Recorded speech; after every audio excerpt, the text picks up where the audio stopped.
Hello, gosh, it's been a while since I've done a video for you on Lightroom. Today I want to take this image and show you how to try the other direction and make it light and airy. But to start with, I shot this as a flat lay, meaning that I was right over the top of the image, over the table. Window light is coming from the top edge of the image on this direction.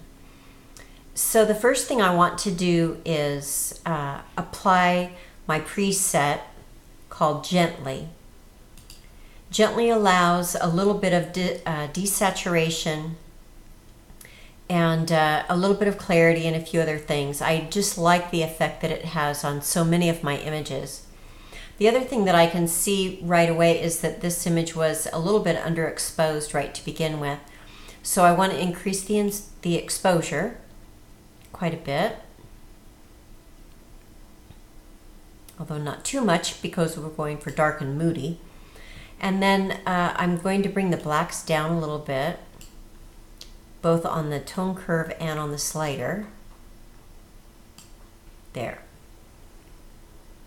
When I hover over the white areas, I'm reading the numbers up here just below the histogram, and I want to make sure that they're not too far above 90.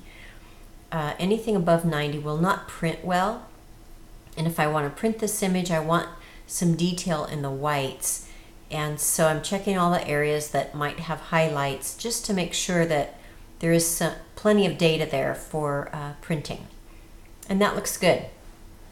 The next thing I want to do is crop this, so I'm going to click on the crop tool, and I want it in a square, so I'm going to click on the up-down arrows by the original crop, go to 1-on-1 or 1-by-1, and that gives me a square. So I'm going to pull it over right over the image, and there's too much border. I want to pull it in a little bit, so I'm just going to click and drag on the upper and lower edges until I have it pretty well centered in that square. And then I'll click again on the crop tool, and that will release it, and there's my crop. Now the one other thing that I want to do here is the wood table is showing through, so I want to get rid of that. I'm going to go to my clone tool here, and let's see what Lightroom picks. I don't want that. I want the burlap grain, and just move it around just a little bit to match the grain of the burlap as best I can. So that corner looks good. I'm going to come down to the lower corner here and do the same thing. Lightroom's kind of acting up on me today, but we'll see what happens. And although the grain of the texture of the burlap doesn't match wonderfully, I'm going to leave it like that because those corners are going to be really dark. So as long as I have some of that same burlap texture, I'm okay. So I'll release that by clicking on it. So the next thing I want to do is come down the panels here, and because I shot it at ISO 640, I want to come down to the detail panel and take out some of the noise. So I'm going to pull that up to about 20. And one of the ways that you can check the noise is by certainly viewing it here, or you can click on this little navigating detail zoom, and then come over and hover over different areas on your image just to check the amount of noise that is in each of those areas. And I think 20 is going to be good, so I'm going to put that back by clicking on it. I'll come down now to the vignetting area at the very bottom on the effects. I'm going to pull the amount down even more. The gentle preset had it at -7. I'm going to pull it down even more because I want the corners really dark. And then I'm going to pull the midpoint in just a bit as well. Okay, now it's looking a little dark to me in the center, and I don't want to lighten the whites anymore, but I am going to lighten this center gourd. So I'm going to go up here to the radial filter, click on that, and identify the area by clicking and dragging the area that I want. I have it somewhat as an elliptical. So I'm going to use, by hovering around the outside edge, I get the little curved arrows and I can adjust the angle of that elliptical. I can still go back and touch the center and pull it down if I want, angle it more. So there's lots that you can do with that. So that looks good. That's the area I want to affect, but my previous setting was to darken, and I want to lighten. So when I click on custom, I'll come down to dodge or lighten, and that will lighten the gourd. I'm going to pull that up even just a little bit more. Even though I'm going for the dark and moody, I really want that particular gourd to stand out, and I think that looks better. Now if you're not sure how much it's affected the image, you can come down while you still have it engaged, come down to this little toggle area here and turn it off and on to see how dark it was and now how light it is. So I think that's good. I'll click on the radial filter and that will disengage it. So really this is about it for what I want to do with this image. I might add a little bit more clarity to it. I just want it to have a little bit of a more of a moody, stronger feel to it. So I think that looks good. My histogram looks good. I don't have any black clipping. I could bring my whites up a little bit more, and I may just do that just to see these highlights here. I've got 91.6 there. That's all good. I'm going to bring it up just a little bit more and hope that's not too bad. Oh, I saw 94 there somewhere. Okay. I like the way this looks better because it has more contrast,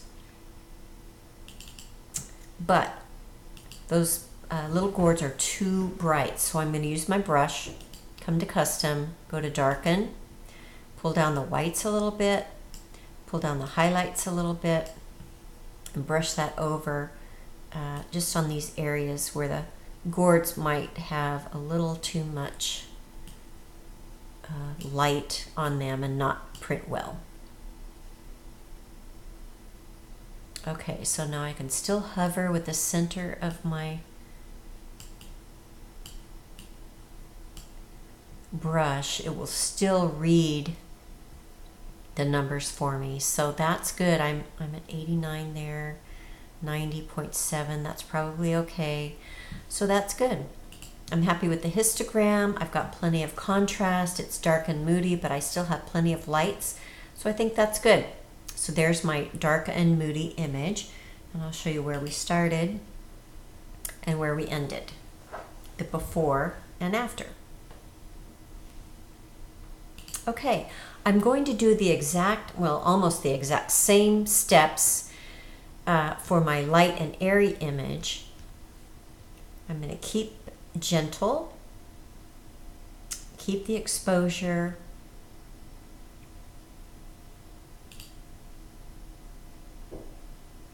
and there we have it. But now I want light and airy. I've got plenty of room on either side of my histogram. I'm going to come down to the tone curve again.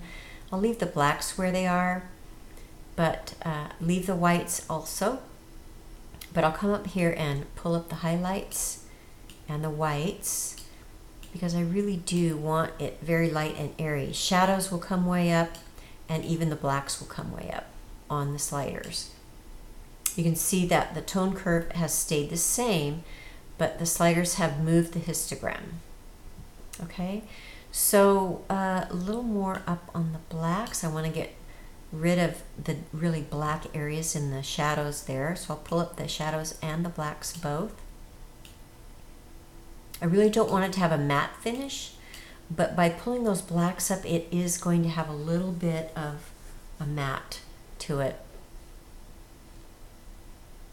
So the next thing I'm going to do is come down here and pull up the noise. We'll go up to 20 like we did on the previous edit. Worked well. Now for the vignetting, I'm going to go the other direction, and still, instead of making it dark, I'm going to go up to the light. Oh, I just see that I have not cropped it yet. But let's see what happens. So we'll pull up the whites and the midpoint.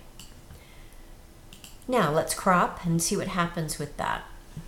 We'll go 1 on 1. Pull it in, pull it down, pull this edge up, center it a little better. Okay, now watch what happens with the vignette. It adjusts according to how it is cropped, and that's a little too much, so I'm going to pull that back. But I love that, how you don't have to redo everything. Now I want to get rid of these corners like I did before. So we'll try that one.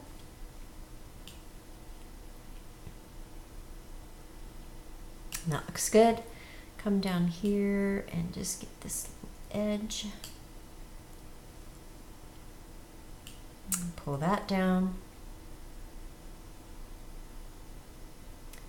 so that I've got some burlap texture there. That looks good. Okay, now that has too much texture, so I'm going to go to my brush. I'm going to go to the clarity. I'm going to pull clarity way down.